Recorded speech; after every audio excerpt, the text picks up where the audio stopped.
পক্ষ থেকে সকলকে স্বাগত জানাই। আমাদের আজকের আলোচক ডক্টর তরুণ কুমার দেবনাথ সাহেব। আমাদের আজকের আলোচ্য বিষয় ইন্ট্রোডাকশন টু সাইকোলজি। আমরা এই আলোচনায় যাওয়ার আগে আমাদের একটা অনুরোধ আছে, তার আগে কথা নিতে চাই। স্যার আজকে প্রথমবার এলেন, এর জন্য স্যারকে অসংখ্য ধন্যবাদ। আর স্যারের কাছে একটু অনুরোধ থাকবে, স্যার একটা সঙ্গীতের মাধ্যমে যদি আজকে ক্লাস, এটা আমার, স্যার শুনতে পাচ্ছেন? ডক্টর তরুণ কুমার দেবনাথ স্যার। প্রথমে আমি হ্যানিম্যানকে আমার সশ্রদ্ধ প্রণাম জানাই, আর উপস্থিত যারা আছেন তাদের প্রত্যেককে আমার উষ্ণ অভিনন্দন, সবাইকে ভালোবাসা।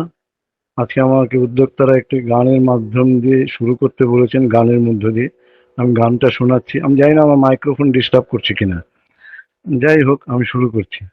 রবীন্দ্রনাথের একটি গান দিয়ে শুরু করছি। সুখের মাঝে তোমায় দেখেছি, দুঃখে তোমায় পেয়েছি, পেয়েছি প্রাণ ভরে। সুখের মাঝে তোমায় দেখেছি,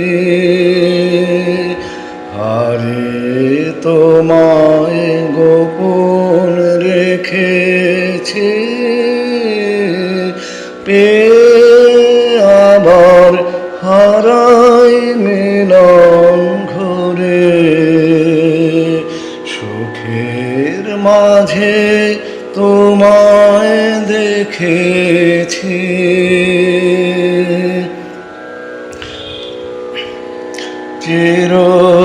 চিরজীবন আমার বিনা তারে তোমার আঘাত নামলো, আঘাত নামলো বারে বারে। চিরজীবন আমার বিনা তারে তোমার আঘাত নামলো, আঘাত নামলো বারে বারে। তাই তো আমার নানা সুরে তানে প্রাণে তোমার পরশ নিলেম প্রাণে ধরে। সুখের মাঝে তোমায় দেখেছি, আজ তো আমি ভয় করি নে আর, বিনা যদি ফুরায়, যদি ফুরায় হে থাকার। আজ তো আমি ভয় করি নে আর, লীলা যদি ফুরায়, যদি ফুরায় হে থাকার। নূতন আলোয় নূতন অন্ধকারে লও যদি নূতন সিন্ধু পারে। তবু তুমি সেই তো আমার তুমি, আবার তোমায় চিনব নূতন করে। সুখের মাঝে তোমায় দেখেছি, দুঃখে তোমায় পেয়েছি, পেয়েছি প্রাণ ভরে।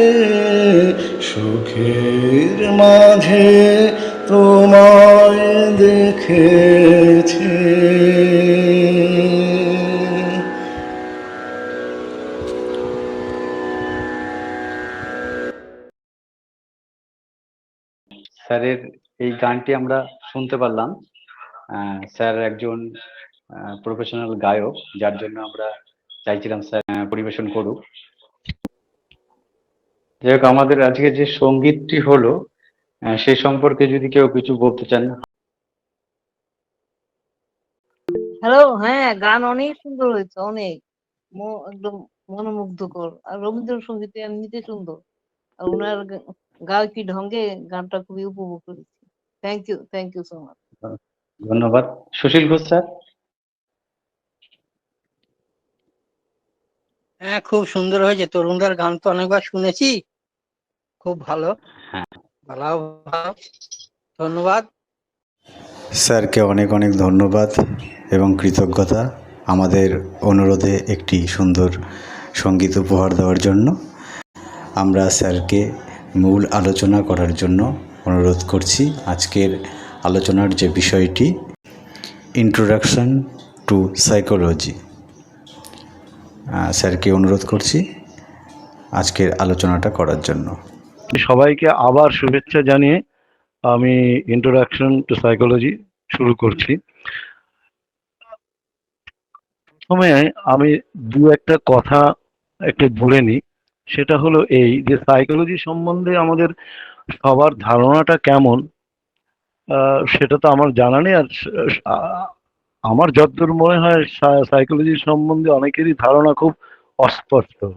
এবার সেটা বলতে গিয়ে আমি এটাকে একটা ধারণা দিতে চাই যে সাইকোলজি পড়ার উপযোগিতা বা আমাদের কি কাজে লাগতে পারে বা কেমন করে কাজে লাগতে পারে। এটা পড়ে পড়াশোনায় বেশ ভালো এবং ক্লাসে বরাবরই সে প্রথম স্থান অধিকার করে।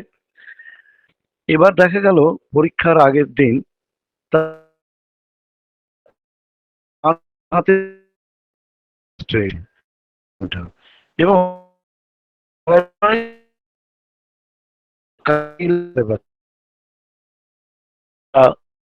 পাচ্ছে না।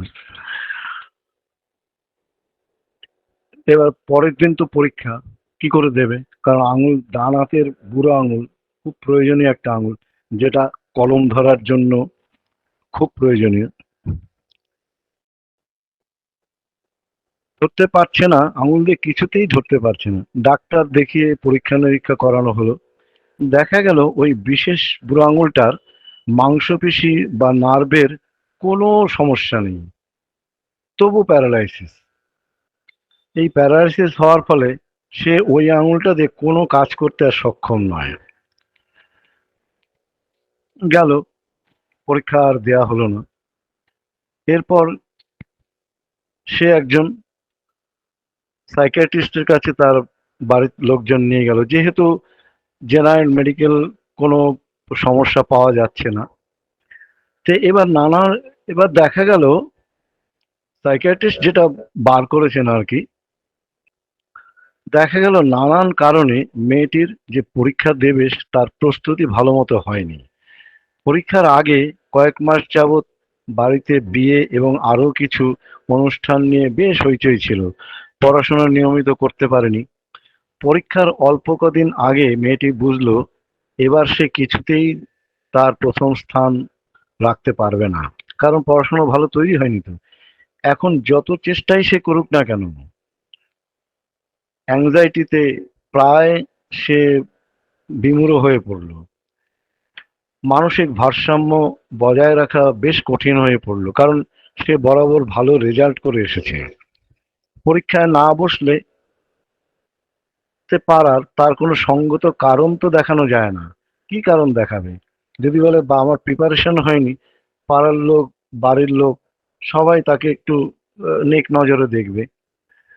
আবার পড়াশোনায় রেজাল্ট যদি ভালো না হয় পরীক্ষার, সমাজের মুখে তার যে একটা স্ট্যান্ডার্ড বজায় ছিল সেটা থাকবে না।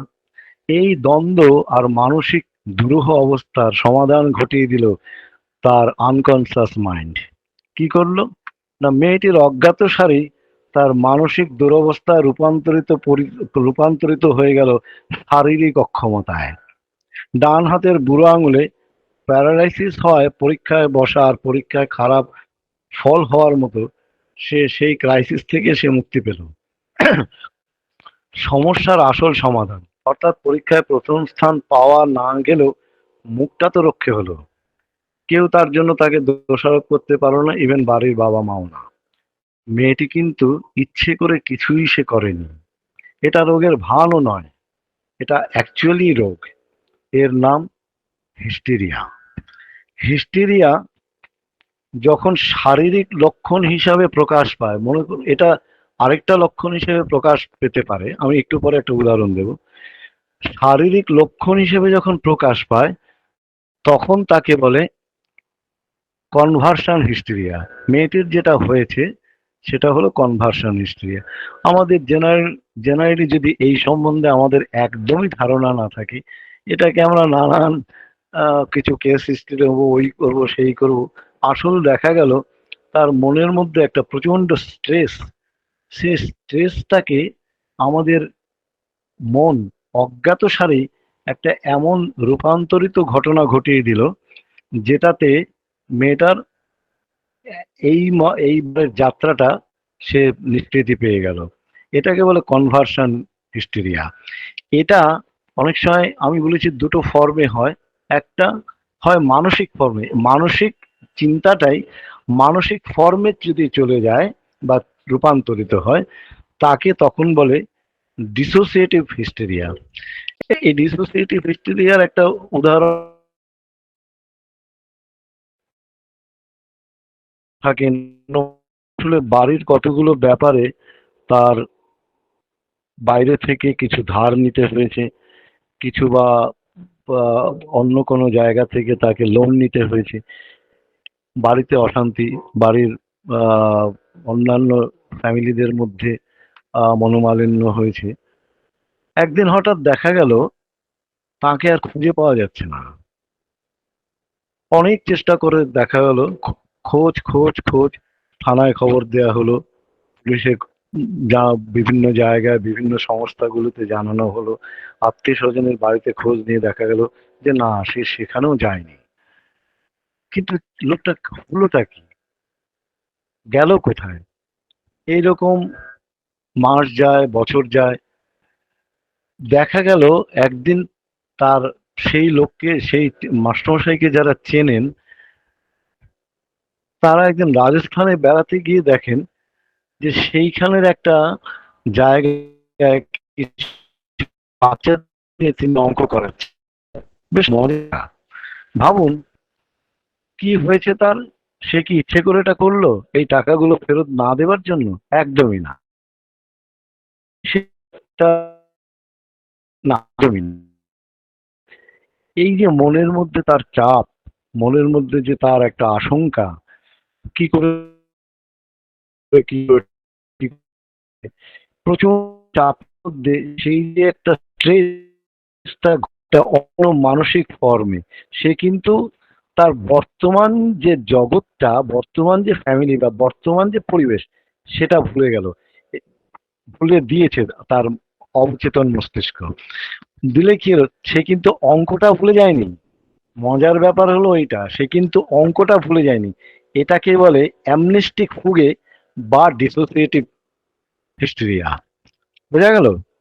এই ডিসোসিয়েটিভ হিস্টেরিয়া কিন্তু আমাদের অনেকের মধ্যেই কম বেশি একটু আধটু হতে পারে, সেগুলো আবার সেরেও যায় কম বেশি। কিন্তু এইগুলো একদম মানে সে বর্তমান, সে সমাজ বা জগৎটাকেই হয়ে গেছে। আমরা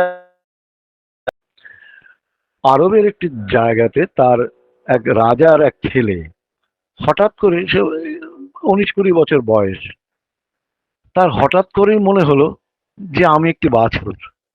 শোনা যাচ্ছে আমার কথাগুলো? তার মনে হচ্ছে আমি একটি বাছুর, এবং সবাইকে ডেকে ডেকে বলে, এই আমাকে তোমরা কুরবানি দাও, আমার মাংস কেটে সবাইকে বিলিয়ে দাও, আমি একটি বাছুর। এইটা হতে হতে তার ফ্যামিলির লোক, তার আশেপাশের লোক, তার সেই শহরের লোক প্রায় জানা হলো যে এর মস্তিষ্ক বিকৃতি হয়েছে। কিছুতেই অনেক কিছু করা হলো, তখনকার সময় যা হয় সেই সমস্ত চিকিৎসা করা হলো, কিন্তু নিষ্ফল। তখন ডাক্তার অভিষেন্না ছিলেন বিশাল ব্যক্তিত্ব সম্পন্ন এবং ভালো একজন সাইকিয়াট্রিস্ট, তখনকার সময় যেমন হয় আর কি।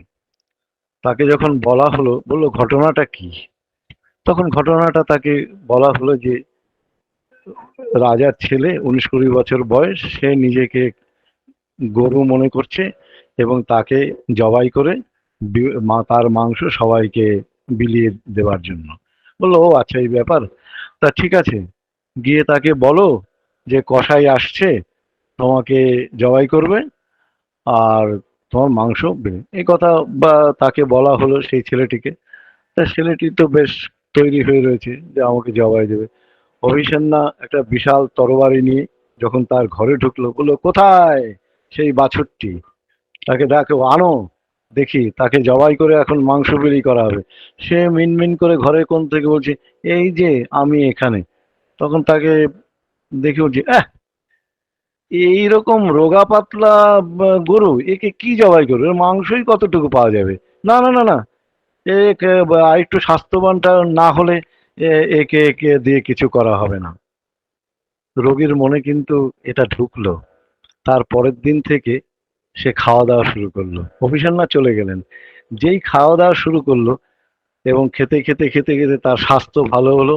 যেহেতু তার ভিটামিন B12 এর গন্ডগোল হয়েছিল, ভিটামিন B12 যখন তার পূরণ হলো, তার মস্তিষ্ক বিকৃতিও সেরে গেল।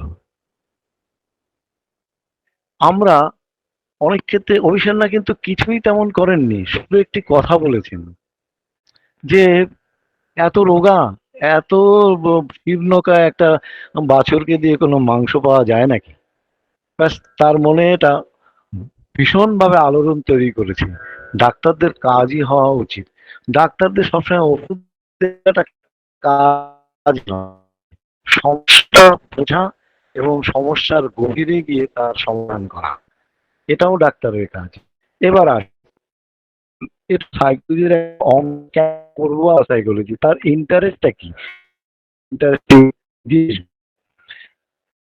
এবার ইন্ট্রোডাকশনে আসি, সাইকোলজিটা কি, মনোবিদ্যার ডেফিনেশনটা কি, মনোবিদ্যার দৃষ্টিভঙ্গিটাই বা কি, মনোবিদ্যার বিষয়বস্তু কি, মনোবিদ্যা বা স্কোপ অফ সাইকোলজি কি। আমি এই 4টে টপিকসের উপর আজকে বলি, কারণ সবার একটু সাইকোলজি সম্বন্ধে ধারণা হোক।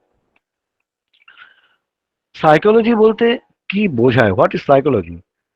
আগে বলা হতো সাইকো আর প্লাস লজস।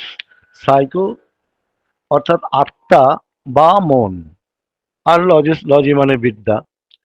এখন ইদানিং কালে এই আত্মাকে বোঝানো হয় না, কারণ সাইকোলজি ডেভেলপমেন্টের সঙ্গে সঙ্গে কিছু ধারণা, তো সব বিজ্ঞানেরই ধারণা কিছু বদলায়। এখন সাইকো বলতে বোঝায় কগনিটিভ বা বিহেভিয়ার, বিহেভিয়ার আমাদের ব্যবহার। কগনিটিভ মানে এই কগনিটিভ কথাটা আপনার সাইকোলজি পড়তে পড়তে বিভিন্ন জায়গায় পাবেন, এবং এটা সাইকোলজির এখন একটা মডার্ন টার্মস। তাহলে কগনিটিভ বা বিহেভিয়ার বোঝায়। তাহলে সাইকোলজি হলো এমন একটি বিজ্ঞানের শাখা যা আমাদের মন নিয়ে আলোচনা করে। মনোবিদ স্টাউট বলছেন, বিজ্ঞানী স্টাউট বলছেন, সাইকোলজি এমন বিজ্ঞান যা মাইন্ড নিয়ে বা যেসব ঘটনা মনে ঘটে তার বিজ্ঞানসম্মত আলোচনাই সাইকোলজি। এখন আমরা তো মন মন বলে কতক্ষণ কথা কিছু বললাম, এখন প্রশ্ন আসে মনটা কি। এই প্রশ্নের এক কথায় উত্তর দেওয়া কিন্তু বেশ কঠিন, কারণ মন তো কোনো ইন্দ্রিয়গ্রাহ্য বস্তু নয়। আমরা মনকে ইচ্ছে করলে ছুঁয়ে বা চোখ দিয়ে দেখে বলতে পারিনি আর মন কি। ইন্দ্রিয়গ্রাহ্য বাইরের জগৎ যেভাবে আমরা প্রত্যক্ষ করি বা বিভিন্ন মনকে কিন্তু আমরা সেইভাবে দেখতে পারি না। তা মনকে আমরা জানতে পারি কিছু ক্রিয়া প্রক্রিয়ার মধ্যে বা মনের বৃত্তির মধ্যে দিয়ে। আমি একটু আগে বলেছি যে মনকে আমরা তিনটি বৃত্তির মধ্য দিয়ে মনকে বোঝা যায়, কারণ মনকে তো দেখা যায় না। এখন তার সেই তিনটে বৃত্তির কি হলো, একটা হলো থিঙ্কিং, একটা হলো ফিলিং, আর একটা হলো উইলিং। তাহলে আমাদের যা যা ঘটে মনের মধ্যে, যাই হোক, ভয়, উদ্বেগ, অমুক তমুক, এটা কিন্তু তিনটের আন্ডারে থাকবে। যেমন থিঙ্কিং এর আন্ডারে কি থাকে? থিঙ্কিং এর আন্ডারে থাকে sensation, perception, memory, imagination, judgment, এগুলো থাকে চিন্তার অধীনে। ফিলিং এর আন্ডারে কি থাকে? সুখ, দুঃখ, ভয়, বেদনা, রাগ, ভালোবাসা, আনন্দ, বিষাদ, এরকম। এই ক্রিয়াগুলি অনুভূতি বা আবেগের অন্তর্ভুক্ত। উইলিং এর মধ্যে কি কি আছে? উইলিং এর মধ্যে আছে কামনা, ইচ্ছা, অভিপ্রায়, আমার সংকল্প এবং মনোযোগ, ইংরেজিতে বলা হয় অ্যাটেনশন। এগুলো উইলিং এর আন্ডারে আছে। এগুলো সম্বন্ধে আমি একটু পরে ডিটেলসে বলছি। এবার মন কি, এই প্রশ্নের উত্তরে আমরা আপাতত কথা বলতে পারি যে মন হলো যা চিন্তা করে, যার অনুভূতি আছে এবং যা ইচ্ছে করে। মনোবিদ্যায় মন বা মানসিক ঘটনা, মনের বাহ্য প্রকাশ নিয়ে বিজ্ঞান ভিত্তিকই আলোচনা করে। এমন ব্যবহারই বা করে ফেললাম কেন? এমন ব্যবহার করার পেছনে কোনো কারণ আছে? সাইকোলজি পড়া না থাকলে এই ভাবটা মনের মধ্যে উদয় হয়। এই জ্ঞান তৈরি করে সাইকোলজি। আবার কি করে, আমি একটু পরে আসবো সাইকোলজির ব্রাঞ্চ কতগুলো আছে। যেমন কি করে শিক্ষা পদ্ধতি বা স্মৃতিশক্তি, বিজ্ঞান ভিত্তিক উন্নতি, বা আমাদের ডাক্তারখানায় রোগী এলে সেই রোগীটি কি প্রকৃতির, কেমন প্রকৃতির লোকটা, পার্সোনালিটি বলবো না, এখন আমি প্রকৃতি বলেই এখন বলছি। তার সাথে আমরা ব্যবহার কেমন করব, আমাদের ব্যবহার কেমন করা উচিত, সেই রোগীটির ক্ষেত্রে আমরা যে চিরাচরিত কোথায় যে কেস হিস্ট্রি নিই বা নেয়া, এই মুহূর্তে এই পেশেন্টের সঙ্গে ঠিক উচিত কিনা। কারণ একটি পেশেন্টকে দেখা গেল সে কয়েকটি কথা বা 10 মিনিট 15 মিনিট বলার পরে সে উসখুস করছে। আমার ডাক্তার হিসেবে বোঝা উচিত এর কাছ থেকে আর এর থেকে বেশি এগোনো উচিত না সেগুলোর মধ্যে। এটা সাইকোলজি বলে। কারণ এরপরে আপনি যদি তার থেকে বেশি আশা করেন, সে আপনাকে মন গড়া কতগুলো উত্তর দিয়ে আপনার থেকে নিষ্কৃতি করতে চায়। এটা আপনার বোঝা উচিত বা তোমাদের বোঝা উচিত। এই চিরাচরিত প্রথায় আপনি থাকবেন, কিন্তু আপনাকে সময়কে ওই পেশেন্টের প্রকৃতি অনুযায়ী আপনাকে তখনকার মতো ডিসিশন নিতে হবে। এটা সাইকোলজি আপনাকে শেখায়। আমাদের জ্ঞান এই ব্যাপারে আরো নানা বিষয়ে আমাদের জ্ঞান বৃদ্ধি করতে পারে সাইকোলজি। ফিল্ড অফ সাইকোলজি এই মুহূর্তে আমাদের মডার্ন অবস্থায়, যে আমাদের এই বর্তমান অবস্থায় কোন কোন ক্ষেত্রে আমরা সাইকোলজি ব্যবহার করি বা সাইকোলজি আমাদের জ্ঞান দেয়। যেমন বর্তমান একবিংশ শতাব্দীতে সাইকোলজি কোনো একটি বিশেষ ক্ষেত্র বা পার্সপেক্টিভের মধ্যে সীমাবদ্ধ নেই। প্রায় 7টি ক্ষেত্রে সাইকোলজি অবধারিত ভাবে আমাদের জানা উচিত। আমি 7টি আলাদা আলাদা করে বলছি, কিন্তু একদম ছুঁয়ে ছুঁয়ে যাচ্ছে, কারণ অনেকটা বড়। এখন এক্ষুনি সাইকোলজি একটু না এগোলে এটা বুঝতে একটু অসুবিধা হয়। প্রথম আহ, এটা কি বলছে ক্ষেত্রের মধ্যে, প্রথম ক্ষেত্রটা কি? সাইকোডায়নামিক পার্সপেক্টিভ, এটা 1 নম্বর আছে। In a modern psychodynamic perspective, the focus may still include in the unconscious mind. আমাদের অবচেতন মনে এই সাইকোডায়নামিক কিন্তু প্রভূতভাবে সাইকোডায়নামিক না জানলে এই মনের মধ্যে যে আমার অবচেতন মধ্যে যে আমাদের সাইকোডায়নামিক কি করে সাহায্য করে, এই আনকনসাস বা নির্জ্ঞান মন, কনসাস সাবকনশাস মনকে কেমন করে প্রভাবিত করে, এটা সাইকোডাইনামিক পার্সপেক্টিভটা না জানলে এটা আমরা জানতে পারবো না। বা এই যে আমার টার্মগুলো চলেই আসে, মোটিভেশন বলে একটা শব্দ আছে, অর্থাৎ আমাদের যে প্রক্রিয়াগুলো আমাদের যে চলে, কোনটা আমরা আগে চাই, এই মোটিভেশনটাও সাইকোডাইনামিক থেকে না জানলে মোটিভেশনকে বোঝা যায় না। দ্বিতীয় নম্বরে কি আছে? Behavioural perspective.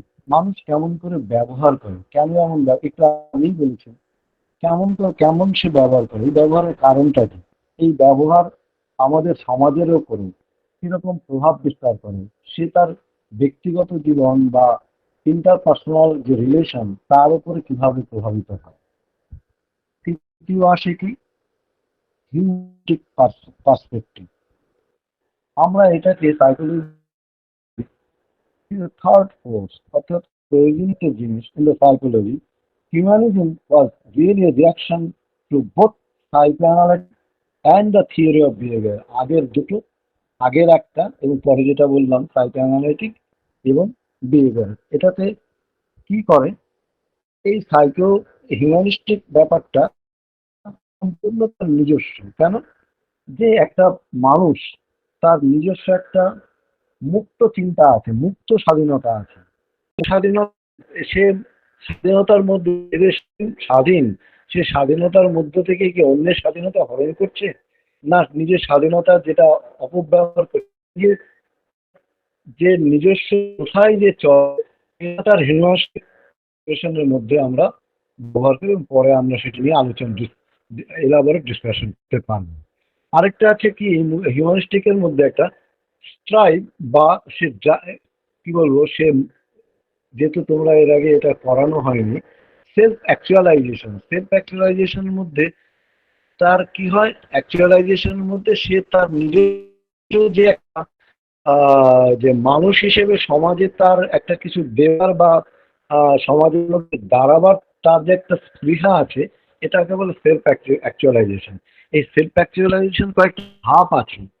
আব্রাহাম মার্সলো বলে একজন বিজ্ঞানী এইটা সেই ধাপগুলোকে দেখিয়েছেন। তিনি প্রথম দেখিয়েছেন ফিজিওলজিক্যাল নিড, অর্থাৎ আমাদের দৈহিক চাহিদা, যে সমস্ত আমরা বেঁচে থাকার জন্য আমাদের খাদ্য খাই, ফল খাই, ওইটা খাই, খাদ্য। এবং যারা আপনার শিখেছো, মনে আছে কিনা জানি না, রবি ঘোষ, তপন ঘোষ কি যা টাইটেলটা আমাদের, তপনবাবুকে বলছেন যে আমাদের যদি মুন্ডুটা চলে যায় তাহলে আমরা খাবোটা কি, তারপরেই বলছেন মুন্ডু গেলে বাঁচবো নাকি। তার মানে আমাদের যে ফিজিওলজিক্যাল নিডের মধ্যে প্রথমেই পরে খাওয়া, তারপরে কি হয়, তারপর যে সেফটি নিড, যেমন বলছেন মুন্ডু গেলে বাঁচবো নাকি, অর্থাৎ সেফটি, আমার দৈহিক সেফটি। তারপরে মার্সলো যেটা বলছেন, আব্রাহাম মার্সলো, প্রথমেই ফিজিওলজিক্যাল নিড, তারপরে সেফটি নিড, তারপরে আছে সোশ্যাল নিড। সমাজের মধ্যে আমরা আমাদের যে নিরাপত্তা, কেমন করে আমি নিরাপত্তায় থাকবো সমাজের মধ্যে, আমি তো নিজস্ব যে নিরাপত্তা রেখেছি সেটা একক, এবার সমাজ থেকে যে যদি আঘাতটা আসে বা সমাজের মধ্যে থেকে কোনো রকম অসুবিধার মধ্যে পড়ে, তখন আমরা কি করে থাকবো, এইটা আমাদের এস্টিম নিড। থাকা আমার মধ্যে থেকে আমরা সবাই এখানে আরেকটু ভালো ডাক্তার, একটু ভালো শিল্পী বা আরেকটু ভালো গায়ক হতে পারি না, এইটা কিন্তু তার প্রাইমারি ওই যে জিনিস দুটো তিনটে ফিল হয়েছে তারপরে এটা জেগে ওঠে, এটাও কিন্তু সেলফ অ্যাকচুয়ালাইজেশন। তারপরে কি আসে, সমাজকে কি আমার এখনো কিছু দেওয়ার আছে, বা সমাজের কি আমি এখনো কিছু দিতে পারি না, যে জন্য দেখবেন অনেক বেশ আমাদের শিল্পী অমিতাভ বচ্চন পা বলে একটা ছবি করেছিলেন, অর্থাৎ তার সমাজে এখন কিছু দেওয়ার আছে। সেই জন্য এইটা সেলফ অ্যাকচুয়ালাইজেশন কেমন করে হয়? যে ফিজিওলজিক্যাল নিড পূরণ হয়েছে, সেফটি নিড পূরণ হয়েছে, সোশ্যাল নিড পূরণ হয়েছে, এস্টিম নিড পূরণ হয়েছে, ফাইনালি আমি সেলফ অ্যাকচুয়ালাইজেশন। এগুলো একটা লোক কেন এটা করছে, কেন এটা করতে যায় না।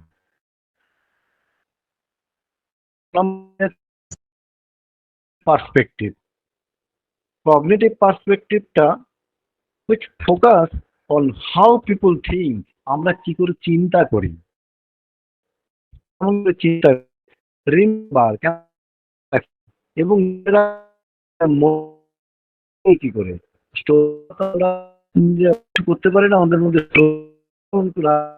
ঘটনা ঘটে বা মনে করো যে তোমার তুমি শুনে এটা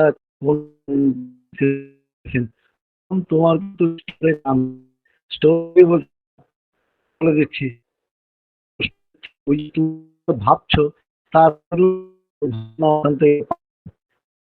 তুমি ওটা মেমোরি স্টোর করে, বুঝলি? আচ্ছা,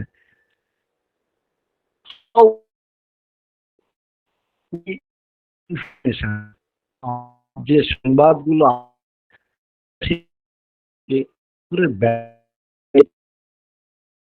পার্সপেক্টিভের মধ্যে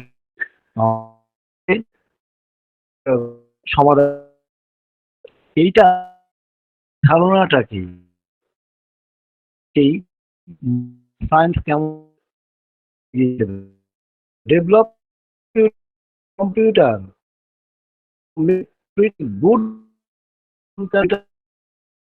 না মানুষের মনের মধ্যে ইনফরমেশন প্রসেস এবং হাউ টু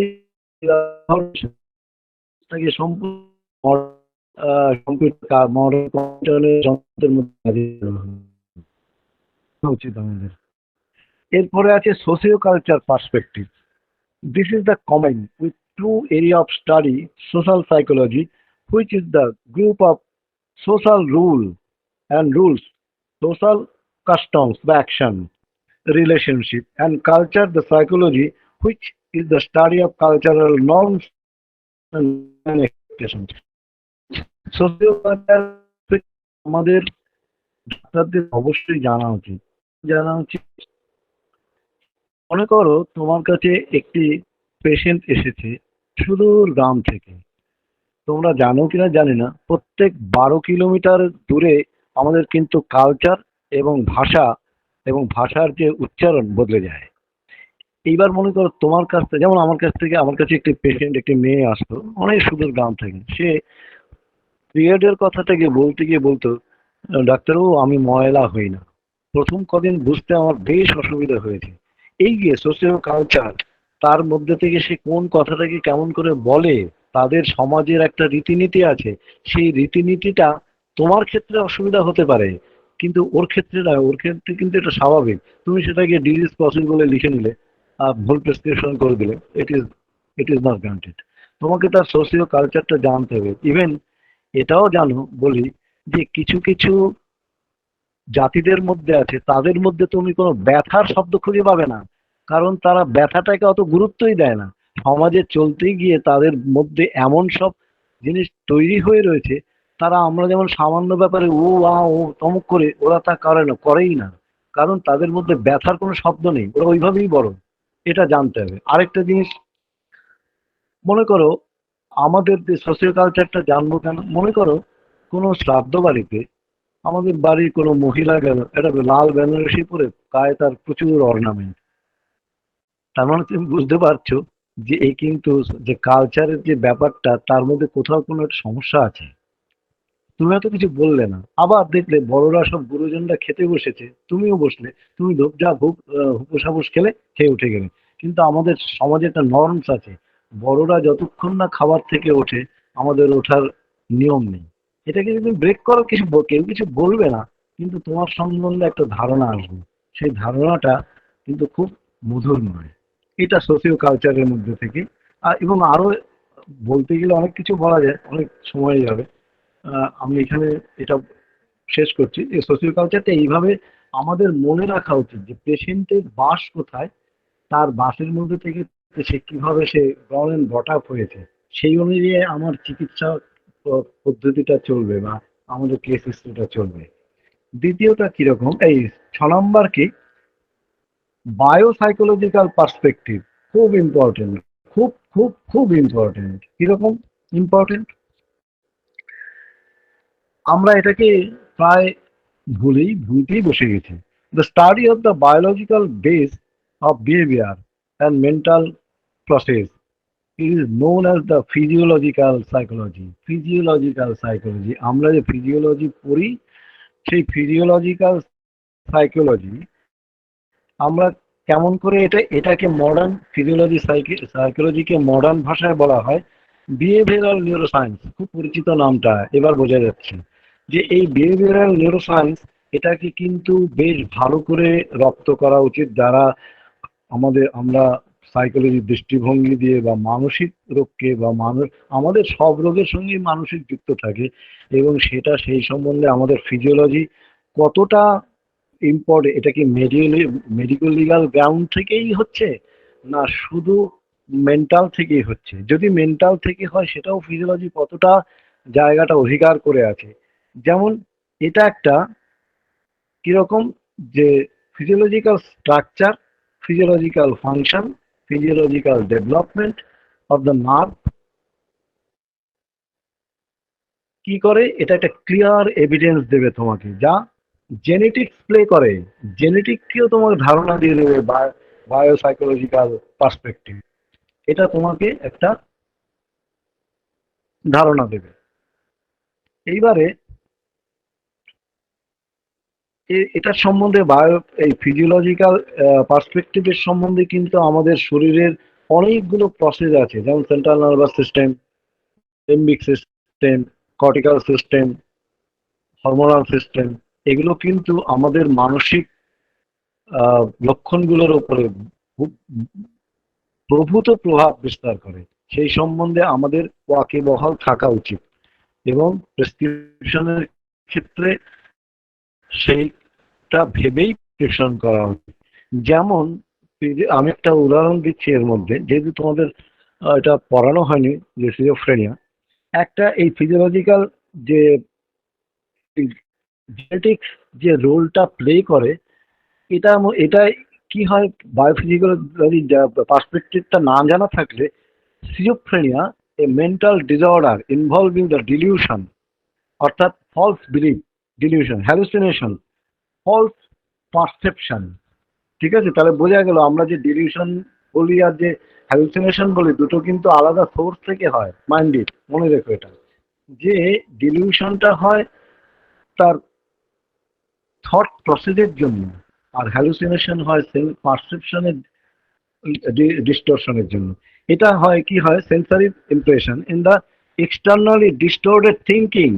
একটু আগে যেটা বলছিল, কি হয়, এই যে এইটা সম্বন্ধে তুমি যদি বায়োফিজিওলজি সাইকোলজি না জানো, তাহলে তুমি এই সিজোফ্রেনিয়া পেশেন্টের উৎপত্তি সম্বন্ধে আমাদের ভালো জ্ঞান থাকবে না, কি কি জানা দরকার।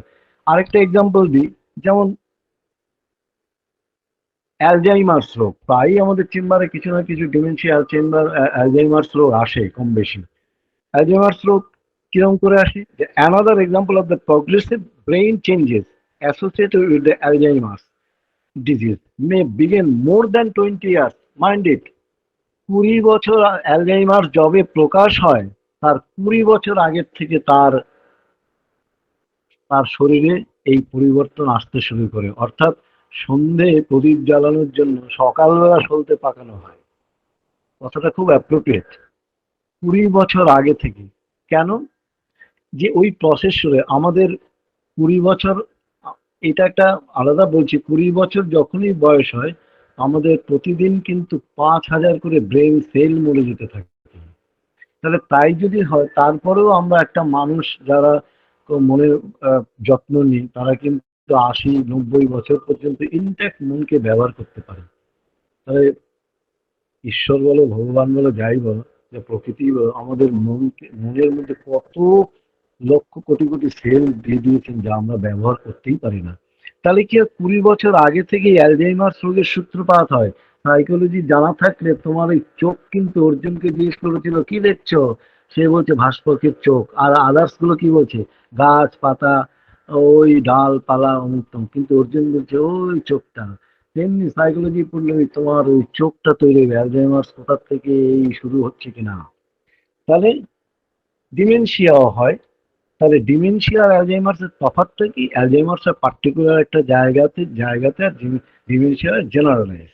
এটা তো ওখানে কি হয় অ্যালজাইমার্সে তোমার নতুন করে কোনো শিক্ষা পদ্ধতি সে গ্রহণ করতে পারে না, সে ভাবনা চিন্তাও করতে পারে না ভালো করে নতুন ভাবনা, এবং সে ভালো চিন্তাও করতে পারে না। তাকে যদি বলা হয় আজকে কি বার, সে ভালো করে উত্তর দিতে পারবে না। অ্যালজাইমার্সের এই একটা প্রধান লক্ষণগুলো আছে। ডিমেনশিয়া আরো এটা গভীরভাবে এবং সার্বিকভাবে হয়। যেহেতু আমার এটা সাবজেক্ট নয়, আমি 7 নম্বরে চলে যাচ্ছি। Evolutionary perspective. Evolutionary perspective. The evolutionary perspective may perspect the focus on the biological base of universal mental character. সার্বিকভাবে মনে করো আমাদের যখন একটা উৎসব হয়, আমরা কিন্তু ব্যক্তিগতভাবে প্রত্যেকে আলাদা, কিন্তু যখন আমাদের কোনো একটা উৎসব হয়, ঈদ হোক, দুর্গাপূজা হোক বা কিছু হোক, তখন কিন্তু আমরা ওই ব্যাপারটা কিন্তু আমরা এক নয় এবং মানসিকতা প্রকাশ পায়।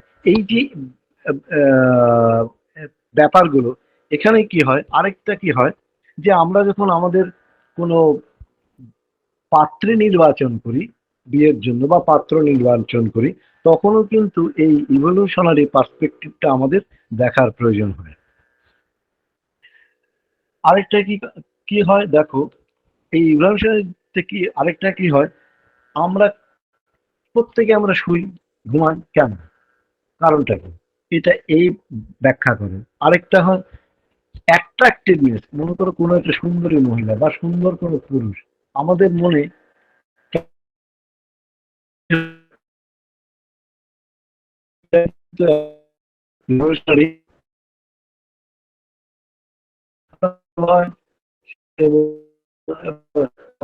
সাথে কোনো স্যার কেটে কেটে আসছে আবার। বলে দিলাম আবার। আচ্ছা আচ্ছা, সরি। আবার সে বললো, আমরা বললাম স্যার যে ওখান থেকে একটু বলুন না, সুন্দর কোনো মহিলা বা পুরুষ এখান থেকে আচ্ছা বলুন। আচ্ছা এই হাউ অ্যাট্রাকটিভনেস ইনফ্লুয়েন্স আস, আমাদের কি করে একটা সুন্দরী মহিলা বা সুন্দর পুরুষ বা সুন্দর জিনিস ইনফ্লুয়েন্স করে, কেমন করে এটা কিন্তু ইভলিউশনারি পার্সপেক্টিভ থেকে আমাদের জানা যায়, এ ব্যাখ্যা করে জানায়। আরেকটা হলো why fear of snake is so common. আমরা কিন্তু এটাকে কমন হিসেবে নিই না, আমরা অপেক্ষায় থাকি। আপনার কিসে ভয়, সে হয়তো বললো কিছুই যখন পেলাম না, তখন আমার বললে আপনার সাপে কোনো ভয়ভীতি আছে, এই যে লিডিং কোশ্চেন বললেন সাপের ভয় ইন জেনারেল, বলো সে দেখবে পাল্টা উত্তর দেয় সাপে কার ভয় না থাকে বলুন ডাক্তারবাবু। এবার কথা হলো তুমি সাপের ভয়টা কখন নেবে, যখন তার স্পেশাল মার্কিং থাকে। ইন জেনারেল কিন্তু সাইকোলজি বলছে সাপের ভয় একটা universal. Why people like music and dancing. Music আমরা প্রত্যেকেই ভালোবাসি এবং নাচ বা কিছু এই ধরনের নৃত্য আমরা ভালোবাসি। এবার কথা হলো আমরা হোমিওপ্যাথিটাকে কেমন করে নেব, এটা কিন্তু ইউনিভার্সাল, এটা ভাবার বিষয় থাকে। সাইকোলজি আমাদের এটা ডিমার্কেশন করতে শেখায় যে সত্যি এটা আমি আমার প্রেসক্রিপশনে এখন ওটা করবো না করবো না। আগে যেমন করতাম, হ্যাঁ পেলেই করে নিলাম, সে মিউজিক ভালোবাসে, ট্যারেন্টুলার পেশেন্ট মিউজিক বলে নাচতেই থাকে, কিন্তু কথাটা হলো সেইটা আমি নেব বা নেব না, প্রেসক্রিপশনটা ভুল করবো না ঠিক করবো, এটা আমাদের সাইকোলজি গাইড করে। তাহলে 7টা হয়ে গেল। এইবারে সাবজেক্ট ম্যাটার অফ সাইকোলজি, একটা নতুন টপিক সাইকোলজির। এই অনেক বেলা হয়ে যাচ্ছে নাকি? হ্যালো, বলছি না স্যার, বেলা হয়ে যাচ্ছে। আচ্ছা না, আচ্ছা, আমাদের বলছি তাহলে, কোনো হ্যাঁ। অসুবিধা নেই, আপনি আরো 10 মিনিট 15 মিনিট বলতে পারেন। আচ্ছা ঠিক আছে। এবার হলো নতুন একটা যে যে সাইকোলজির সাবজেক্ট ম্যাটারটা কি, কোন কোন বিষয় নিয়ে সাইকোলজি বেশি ডিসকাশন করে। মনোবিদ্যার বিষয়বস্তু হলো মানুষের মন। যে সকল বিষয়গুলি সাইকোলজি আলোচনা করে সেগুলো হলো চিন্তা, অনুভূতি, willing, sensation, perception, memory, imagination, conception বা পারসেপশন, রিজনিং এবং জাজমেন্ট। এবার কথা হলো ফিলিং। প্রথমে আসছি আমি ফিলিং এ। ফিলিং দুই রকম, একটা সরল অনুভূতি, একটা জটিল অনুভূতি। উইলিংটা কি? With voluntary action, non voluntary action, spontaneous action, reflex action, instinct action বা ইডিওমোটর অ্যাকশন। এগুলো পরে একদিন হলে ব্যাখ্যা করে দেবো, প্রয়োজনীয় জিনিসগুলো বলে দিই। এই সমস্ত সাইকোলজির অন্তর্ভুক্ত। মনোবিদ্যা মানুষের ব্যক্তিত্ব নিয়ে আলোচনা করে। পার্সোনালিটি কেমন, পার্সোনালিটি বলতে আমরা কি বুঝি, পার্সোনালিটি চিন্তা করে, সেই পার্সোনালিটির ব্যক্তিত্বটা কি কি করে চিন্তা করে, কি করে সে অনুভূতি প্রকাশ করে, কর্মশক্তি তার কেমন, এটা আমাদের শেখায়। সমগ্র মানুষটিকেই আমরা বুঝি বা ব্যক্তিত্বের স্বরূপ, এগুলো সব সাইকোলজির মধ্যে আসে। আরেকটা হলো কি হয়, বুদ্ধি। বুদ্ধি কাকে বলে?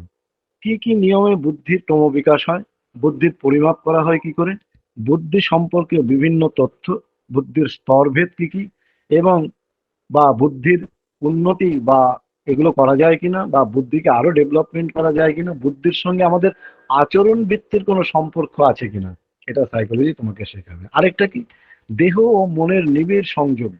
রিলেশনটা, রিলেশনের বিষয়টিও বা এর সংযোগ বা রিলেশনটা আমাদের মনোবিদ্যা আলোচনা করে। আমাদের চোখ, কান, নাক, জিহ্বা, ত্বক, এই পাঁচটি সেন্স অর্গান স্নায়ুর সাহায্যে কেন্দ্রীয় স্নায়ুমণ্ডলের সঙ্গে যুক্ত। এই কারণে মনোবিদ্যা মানুষের নার্ভাস সিস্টেমের সঙ্গে মনের একটা প্রভূত সম্পর্ক আছে। যেমন আমাদের যদি, আমরা যদি লজ্জা পাই আমাদের গাল লাল হয়ে যায়, ভয় পাই বা রাগ হই তখনও কিন্তু গাল লাল হয়। দুটো একই কারণে হয় কি? এটা কে করে? এপিব্লাস্ট বলে একটা সেল আছে, এই এপিব্লাস্ট করে। আরেকটা হলো কি, যে ভয় পেলে হরিপিলেশন হয়, গায়ের লোম খাড়া হয়ে যায়, তার মানে মানুষের সঙ্গে তার স্নায়ুর একটা সম্পর্ক আছে মানসিকতার সঙ্গে। এটা সাইকোলজি শিক্ষা দেয়। আরেকটা কি করে, আরেকটা এডুকেশন। শিক্ষা কাকে বলে? শিক্ষা সম্পর্কে বিভিন্ন মতবাদ, শিক্ষণের সূত্র, কি নিয়ম বা কি পদ্ধতিতে পড়াশোনা করলে বা অভ্যাস করলে শেখাটা সহজ হয় বা সাফল্য আসে, এই ব্যাপারে সাইকোলজি বেশ কিছু উপকার করে। আরেকটা কি করে, বিভিন্ন নিয়ে যেমন অচেতন মন, নির্বাণ মন, তাদের বিভিন্নতা, পারস্পরিক অচেতন মন, চেতন মন, নির্জ্ঞান মন, এই আনকনসিয়াস মন পরস্পরের উপর কিরম প্রভাব ফেলে, এটা সাইকোলজি তোমাকে শেখাবে। এটা এই সম্বন্ধে পরে ডিসকাশন আলোচনা করবো যদি সুযোগ হয়। মনের স্বাভাবিক স্বরূপটাই বা কি, বা অস্বাভাবিক মনের স্বরূপ কেমন, শিশু মন কেমন, তরুণ মন কেমন, প্রাপ্তবয়স্কদের মন কেমন, বৃদ্ধের মন কেমন, এই সমস্তই সাইকোলজি আমাদের অপেক্ষায় আসে। কোনো এক সময় সুইসাইড সম্বন্ধে আমাকে টপিক রেখো। এই যে এই যে শিশু সুইসাইড করতে চায় কেন, অ্যাডোলেসেন্ট সুইসাইড করতে চায় কেন, কি তার কারণ, প্রাপ্তবয়সী একটা অ্যাডাল্ট কেন করে, বৃদ্ধ কেমন করে, দারুণ একটা সাবজেক্ট। যে আমরা ফট করে সুইসাইড বলে যে ধারণা করে নিই, এটা কিন্তু খুব সঠিক নয়। তারপরে গিয়ে মনোবিদ্যার শাখা। এই শাখাটা কি কি শাখা আমাদের জানা উচিত, ডাক্তারদের কি কি জানা উচিত এই মুহূর্তে? আমরা অনেক কিছুই অ্যাভয়েড করে যাই, কিন্তু ভালো সমাজ সম্বন্ধে সচেতন হলে এই শাখাগুলো সম্বন্ধে বেশ খানিকটা অ্যাওয়ারনেস থাকা উচিত। প্রথমে আসি চাইল্ড সাইকোলজি, দ্বিতীয় এক্সপেরিমেন্টাল সাইকোলজি, তৃতীয় ডেভেলপমেন্টাল সাইকোলজি, চতুর্থ ফিজিওলজিক্যাল সাইকোলজি, পাঁচেরটা অবধারিতভাবে আমার দরকার, সেটা হলো অ্যাবনর্মাল সাইকোলজি। ছয় এডুকেশনাল সাইকোলজি অবশ্যই জানতে হবে, ইন্ডাস্ট্রিয়াল সাইকোলজি জানতে হবে, অ্যানিমাল সাইকোলজি আমাদের না জানলেও চলে, কিন্তু এটা সাইকোলজির ব্রাঞ্চ। অনেক সময় দেখবে কোনো গরু রয়েছে অনেক বাড়িতে বা কুকুর রয়েছে, তোমার কাছে চলে এটা তো গরুর এটা হচ্ছে এটা ওষুধ না, যেমন আমার কাছে আসে অনেক কিছু, কিন্তু সেটা সারেও। সোশ্যাল সাইকোলজি, ফোক সাইকোলজি, একটা জায়গায় একটু আগে আমি উদাহরণ দিচ্ছিলাম যে কোনো গ্রামের একটা জায়গা, একটা একটু আইসোলেটেড জায়গা, তারা কেমন করে বিহেভ করে, তারা কি খায় দায়, কেনই বা খায় দায়, কেমনও বা এটা করে, জানতে হবে। প্যারাসাইকোলজি, ক্লিনিক্যাল সাইকোলজি অবশ্যই জানতে হবে, মেডিকেল সাইকোলজি এবং অকুপেশনাল সাইকোলজি, এই মোটামুটি ভাগ। এর মধ্যে আমার একটু এক্ষুনি বলার ইচ্ছে রইলো অ্যাবনর্মাল সাইকোলজি, বলবো না ছেড়ে দেবো? হ্যাঁ স্যার বলুন, হ্যাঁ স্যার বলুন। বলি, হ্যাঁ।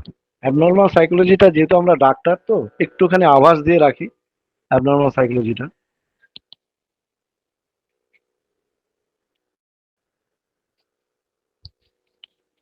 অ্যাবনর্মাল সাইকোলজি আমাদের নর্মাল যে সাইকোলজি, নর্মাল যে মন, তার থেকে উল্টোপাল্টা হয়েছে। এবং এটা মনে রাখা উচিত, নর্মাল মন আর অ্যাবনর্মাল মনের মধ্যে তফাৎ করা কিন্তু তার পক্ষেই সব সম্ভব যে ভালো করে সাইকোলজি এবং মনোবিদ্যা বা মনোরোগ বিদ্যা তার মাথায় থাকে। তাহলে এর ডিমার্কেশন করা খুব খুব শক্ত, সেইটা মনে রাখা উচিত। যে কোনো স্বাভাবিক ব্যক্তির আচরণে কোনো না কোনো ব্যাপার অনেক সময় অস্বাভাবিক হয়। যেমন কোনো একটি লোক বাড়ি ফিরেই ছাতাটা নির্দিষ্ট জায়গায় থাকে, আর কিন্তু তার সমস্যা নেই কোনো কিছুতেই না, এটা কিন্তু তার একটা অস্বাভাবিক ব্যাপার, কিন্তু তাকে মেন্টাল ডিজিজ, মেন্টাল অ্যাবনর্মালিটি বলে চালিয়ে দেওয়া যায় না। আরেকটা হলো কি, স্বাভাবিক ব্যক্তির আচরণ কোনো না কোনো ব্যাপারে অস্বাভাবিক হয়। আচরণে যে স্বাভাবিক মান আছে, সেই স্বাভাবিক মান থেকে যদি কেউ খুব বেশি দূরে সরে না যায়, তবে তার আচরণকে সাইকোলজি স্বাভাবিক বলেই মনে করছে। সাধারণত যেসব অস্বাভাবিক অবস্থা নিয়ে মনোবিদ্যা আলোচনা করে, সেগুলো হলো ইলিউশন বা হ্যালুসিনেশন। আমাদের চেম্বারে প্রায়ই আসে ভ্রান্ত বিশ্বাস বা অমূল প্রত্যক্ষ, হ্যালুসিনেশন যাকে বলে। সমাধি, আমার জানেন তো ডাক্তারবাবু, মাঝে মাঝে আজকাল সমাধি হয়, এই ট্রেন্স, সেটা সত্যিই হয় কিনা বা হলে কেমন করে হয়, সে পেশেন্টটা আদৌ মানসিক রোগগ্রস্ত কিনা। সংবেদন, ওর কোনো ডিস্টরশন হচ্ছে কিনা। আকস্মিক স্মৃতিরোগ, অ্যাফেসিয়া যাকে বলে, অ্যাফেসিয়া ইত্যাদি। অস্বাভাবিক মনোবিদ্যা যেসব রোগ, মানসিক রোগ নিয়ে আলোচনা করে, সেগুলো হলো ইনস্যানিটি, ফোবিয়া, হিস্টেরিয়া, ইডিওসি, যে বুদ্ধির যে অল্পতা, ইডিওসি অর্থাৎ যে বুদ্ধাঙ্ক যাদের কম, বহু ব্যক্তিত্ব, মাল্টিপল পার্সোনালিটি, যেমন যেমন আমাদের অ্যানাকার্ডিয়ামে আছে। দ্বৈত ব্যক্তিত্ব, এও অ্যানাকার্ডিয়ামে আছে। ডাবল পার্সোনালিটি বা মাল্টিপল পার্সোনালিটি, একান্তর ব্যক্তিত্ব, অল্টারনেটিভ পার্সোনালিটি, একটি ব্যক্তিত্ব একই একই সময় একটা থাকে, আরেকটা সময় সেটা কিন্তু ডাবল পার্সোনালিটির সঙ্গে জড়িয়ে ফেলাটা ঠিক নয়। যে সমস্ত রোগের মধ্যবর্তী অস্বাভাবিক মনের প্রকাশ হয়, সেইগুলোকে সাধারণত তিন ভাগে ভাগ করা যায়। একটা হলো নিউরোসিস, একটা সাইকোনিউরোসিস, একটা সাইকোসিস। সাইকোসিস মানে কিন্তু আমাদের হোমিওপ্যাথিক সাইকোসিস নয়, PSYCHOSIS, সাইকোসিস। এইটুকু বলে আজকে শেষ করলাম। সবাই ভালো থেকো। আমার লেকচার যদি কোথাও বুঝতে অসুবিধা হয়, আমাকে বলো, ব্যক্তিগতভাবে ফোন করেও বলো, আমি চেষ্টা করবো তাকে শুধরে দেবার বা আমি শুধরে নেবার। অসংখ্য ধন্যবাদ তোমাদের। অনেক অনেক ধন্যবাদ এবং কৃতজ্ঞতা ডক্টর তরুণ কুমার দেবনাথ মহাশয়কে, অসাধারণ একটি ক্লাস আমাদেরকে উপহার দেওয়ার জন্য। আজকের ইন্ট্রোডাকশন টু সাইকোলজির উপরে যদি কারো কোনো প্রশ্ন থাকে আপনারা করতে পারেন। একজন হ্যান্ড রাইজ করেছেন, নামটা বলবেন, বলে তারপরে আপনার প্রশ্নটি করুন। জি, স্যার আমার নাম শরীফ মোল্লা, ঢাকা সাভার থেকে বলছি। স্যার আজকের আলোচনাটা অনেক সুন্দর হয়েছে। তো আলোচনাটা আমার বুঝতে একটু অসুবিধা হচ্ছে যে এই সাইকোলজির সাথে হোমিওপ্যাথির কি সম্পর্কটা, আর হচ্ছে স্যার যে এই প্রবলেমের কারণ এই সাইকোলজি প্রবলেমের সাথে মায়োজমিটি কি সম্পর্ক রয়েছে? এটা কি মায়োজমিতে কোনো প্রভাবে কি সাইকোলজি চেঞ্জিং বা সমস্যাগুলো সৃষ্টি হচ্ছে, নাকি এটা কোনো যে একটা B12 এর কথা উদাহরণ দিলেন, বা এটা এই খাবার দাবার ভিটামিন গত কারণেই হচ্ছে? স্যার এই বিষয়টা যদি একটু ক্লিয়ার করতেন একটু ভালো হতো স্যার। আপনি যে প্রশ্নটা করেছেন সেটা খুব সঙ্গত প্রশ্ন, কিন্তু সমস্যাটা হলো এই যে আমাদের আজকে সবে অন্নপ্রাশন হলো, কিন্তু আপনি যে প্রশ্নের উত্তর, এই প্রশ্নের আমি উত্তর দিতে পারি, কিন্তু কথা হলো অনেকের মাথায় ঢুকবে না আজকে। ঠিক আছে, প্রশ্নটা ঠিক আছে, কিন্তু হোমিওপ্যাথির সঙ্গে সম্পর্কযুক্ত যেহেতু আমরা কি স্লোগান দিই, যে আমরা স্লোগান দিই এইটা, we treat the patient not the disease. কিন্তু আমরা চিকিৎসার ক্ষেত্রে কি দেখি, সবসময় ডিজিজকে নিয়েই খুঁজতে থাকি।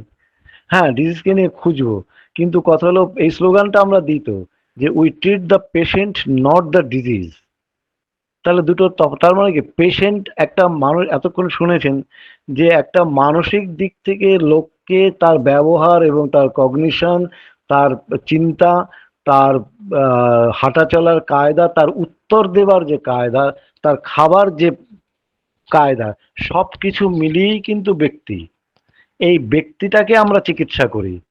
এই ব্যক্তিটাকে যখন আপনি যখন একটা কেসকে লাইকোপোডিয়াম দেন বা সালফার দেন বা ফসফরাস দেন, সেটা কিন্তু অনেক জায়গায় তার কি বলবো পার্টিকুলার সিমটমস মেলেই না। দেখা গেল আহ, আবার দেখা যায় পার্টিকুলার জায়গাতে আপনি হটে অ্যামিলিরেশন কিংবা কোল্ডে অ্যামিলিরেশন আপনি পেলেনই না। দেখা গেল হাঁটুর ব্যথা, সে গরমে আরাম পায়, আবার দেখা গেল যে তার গলার সমস্যা, সে ঠান্ডা খেলে আরাম পায়। এই যে ক্যারেক্টারিস্টিক্স গুলো, এইগুলো সবসময় আপনি পার্টিকুলার কোনো একটা ওষুধে খুঁজে পাওয়া যায় যায় না। তখন আমরা কি করি, যে আমরা ওই মানসিক দিক থেকে আমাদের যে সমস্ত ওষুধের ব্যক্তিত্বটা মেলে, সেটার মধ্যে দিয়ে আমরা প্রেসক্রিপশন করি। আর নালে তো আমার পার্টিকুলার প্রেসক্রিপশন করলে আপনি সারা জীবন সেই কেন্টের 24 নম্বর অ্যাফোরিজমের মতন চলতে থাকবে। আমরা দিনের পর দিন ওষুধ পার্শিয়ালি সিলেক্টেড ড্রাগ দিয়ে অসুখ তৈরি করব, সেই অসুখেরই দিনের পর দিন চিকিৎসা আমরা করতে থাকবো। আপনি যে রিলেশনটা বলেছেন, আমি কোনো দিন এই টপিকটা রাখলে আমি উত্তর দিয়ে দেবো, ঠিক আছে? স্যার ধন্যবাদ ধন্যবাদ স্যার। স্যারকে অসংখ্য ধন্যবাদ। আমরা আর প্রশ্নে যাচ্ছি না, এখন আমরা চলে যাব, আমাদের বিভিন্ন স্যারেরা আছেন। আমাদের মধ্যে রয়েছেন ডক্টর স্বপন ভুঁড়ে স্যার। স্যারকে অনুরোধ করব, স্যার আজকের ক্লাস সম্পর্কে যতটুকু শুনেছেন তার উপরে যদি কিছু বলেন।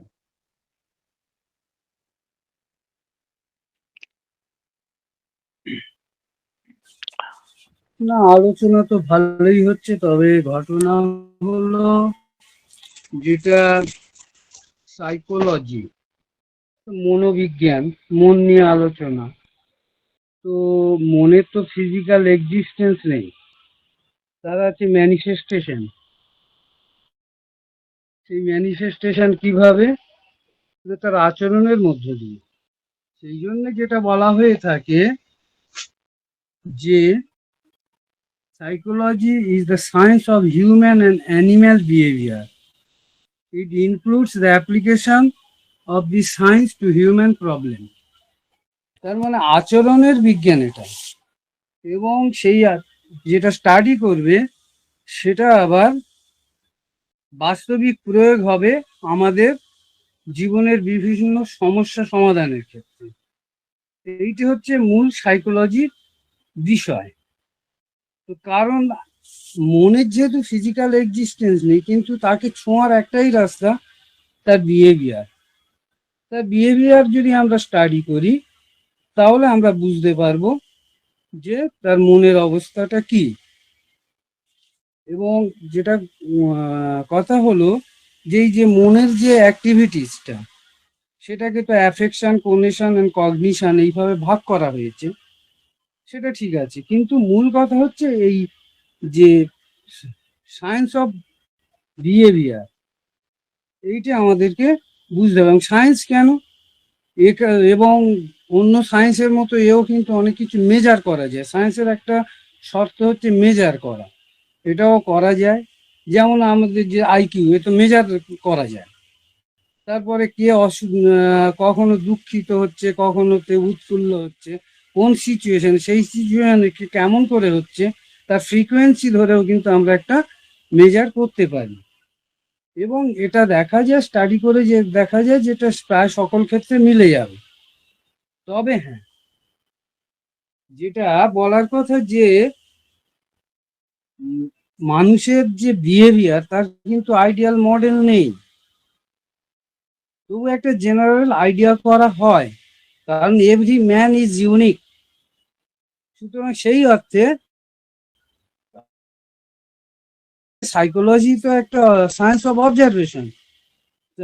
সেই জন্যে এইটা স্টাডি করা বেশ, যে স্টাডি করবে তার কিন্তু আনপ্রিজুডিস অবজারভার হতে হবে। আর একটা কথা উঠে এলো যে মনোবিজ্ঞান আর হোমিওপ্যাথি যোগসূত্র কোথায়, এরকম একটা কথা যেন উঠে এলো। যেটা বলার কথা যে মানুষ আসলে কি সাইকোবায়োলজিক্যাল ইউনিট, এবং কন্টিনিউয়াসলি একটা ইন্টারাকশন হচ্ছে তার এনভায়রনমেন্টের সঙ্গে। তাহলে সেই ইন্টারাকশন, তার এনভায়রনমেন্ট, তার সোসাইটি, সবকিছু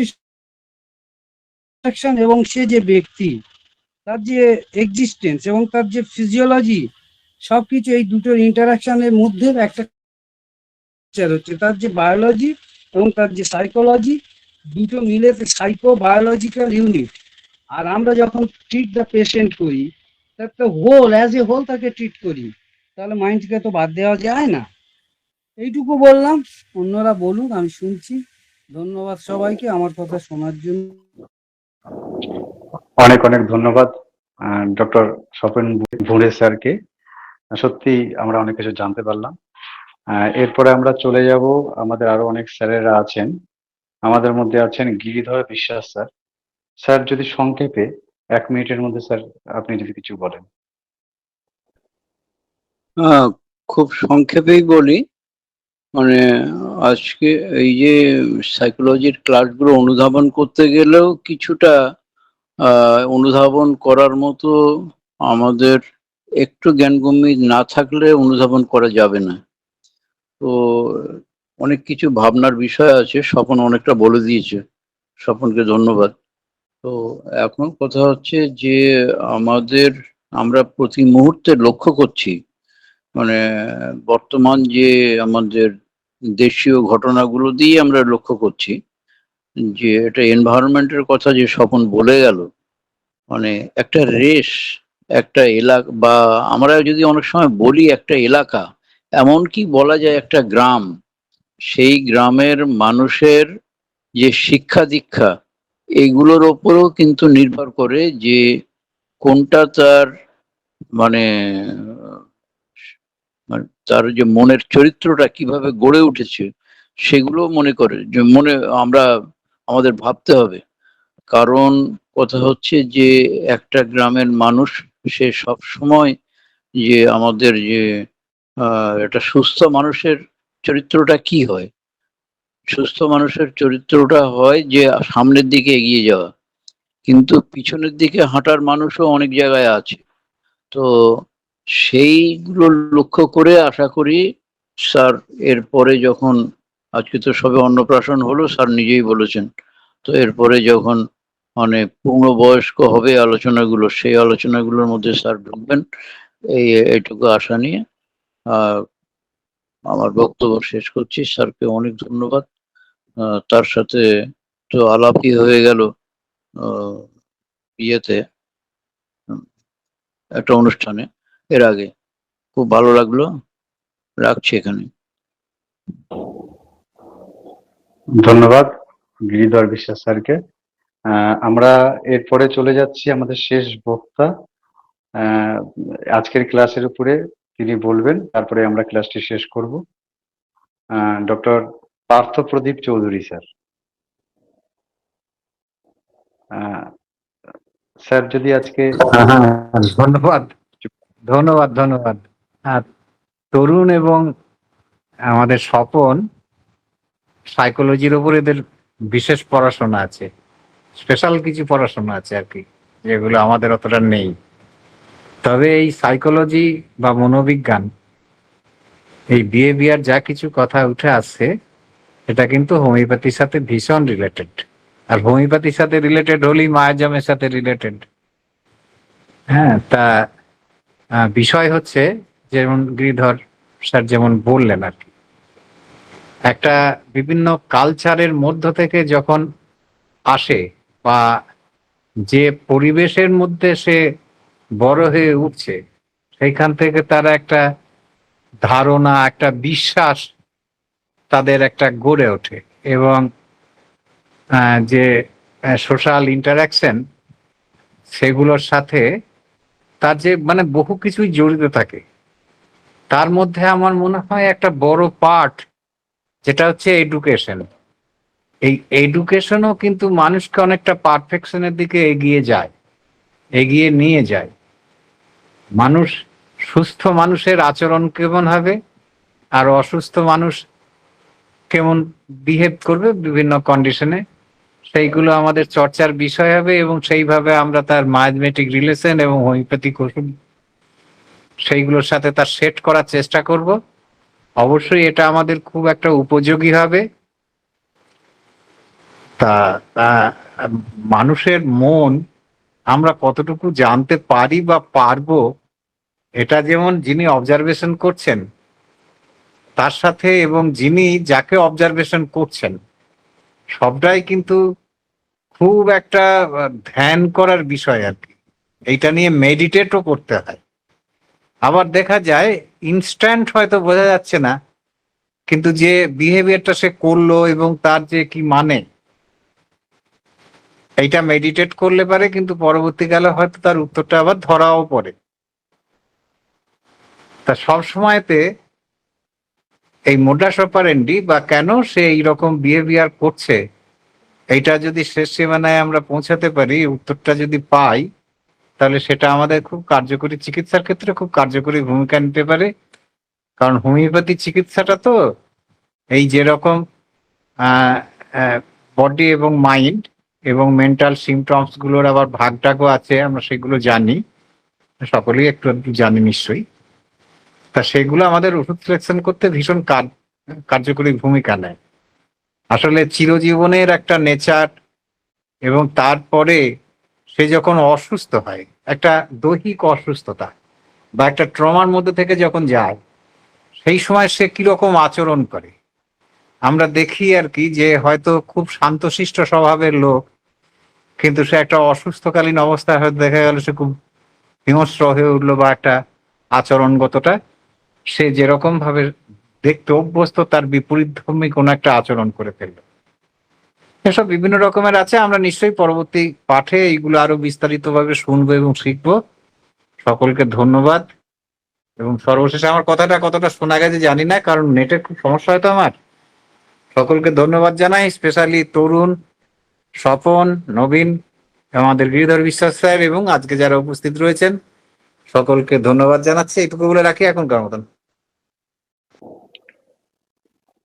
অনেক অনেক ধন্যবাদ পার্থপ্রদীপ চৌধুরী স্যারকে। আজকে সুন্দর একটি বক্তব্য শুনলাম আপনার কণ্ঠে, এবং আপনার একটুও সমস্যা হয়নি আমাদের শুনতে, পুরোপুরি ভালোভাবে শোনা গেছে।